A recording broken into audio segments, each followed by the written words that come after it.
Hello दोस्तों, ज्ञानबाजी में आपका स्वागत है। आज हम लोग जानेंगे मैक नंबर क्या होता है। तो चलिए क्लास को शुरू करते हैं। मैक नंबर क्या होता है? देखो, किसी वस्तु की गति और उनके ध्वनि की गति के अनुपात को क्या बोलते हैं? मैक संख्या कहते हैं।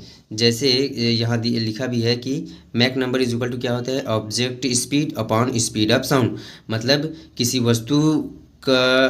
वस्तु की चाल कितनी है और उस वस्तु की ध्वनि की इस चाल कितनी है, इन दोनों के अनुपात को ही हम लोग क्या बोलते हैं? मैक नंबर बोलते हैं। ये अलग अलग प्रकार के हो सकते हैं, जैसे सबसोनिक, ट्रांसोनिक, सुपरसोनिक, हाइपरसोनिक। अब इसको ऐसे कैसे बांटे हैं?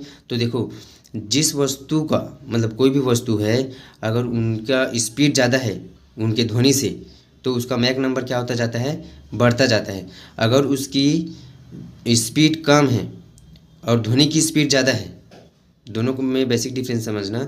अगर उसकी स्पीड ज़्यादा है और उसकी ध्वनि कम है तो उसका मैक नंबर बढ़ेगा, और अगर उसका स्पीड कम है और ध्वनि का स्पीड ज़्यादा है तो उसका मैक नंबर क्या होता है? कम होता जाता है।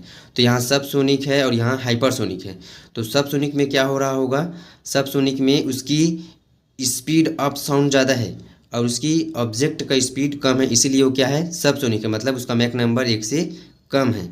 अब यहाँ हाइपरसोनिक में अगर देखेंगे तो यहाँ जो है ना, ऑब्जेक्ट की स्पीड बहुत ज़्यादा है और स्पीड ऑफ साउंड क्या है? कम है। जैसे यहाँ हम लोग रॉकेट वगैरह, रॉकेट है, मिसाइल है, इन सब को इसमें हाइपरसोनिक में ले सकते हैं। और वहीं अगर सबसोनिक में देखेंगे तो सबसोनिक में हम लोग उससे कम स्पीड वाले, जैसे हवाई जहाज़ वगैरह को हम लोग सबसोनिक में रख सकते हैं। या हवाई जहाज़ से कम में जैसे रखना है तो रेल वगैरह को हम लोग सबसोनिक में रखेंगे, ऐसा ऐसा हो सकता है। उससे ज़्यादा स्पीड किसका रहेगा? तो ट्रांससोनिक का रहेगा। उससे ज़्यादा स्पीड किसका रहेगा? तो सुपरसोनिक का रहेगा। और सुपरसोनिक के ज़्यादा किसका रहता है? तो हाइपरसोनिक का रहता है। तो हाइपरसोनिक में कौन आ जाएंगे?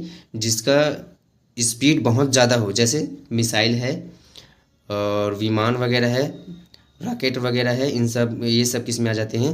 हाइपरसोनिक में आ जाते हैं। तो यहाँ से क्वेश्चन एक ही बनता है कि जैसे आप लोग से पूछ देगा कि सुपरसोनिक का मैक नंबर कितना होता है या हाइपरसोनिक का मैक नंबर कितना होता है, या आई होप कि यह जानकारी आपके लिए हेल्पफुल रहा होगा। अगर वीडियो अच्छा लगा तो लाइक करें, सब्सक्राइब करें और अपने दोस्तों को शेयर करें। Thank you.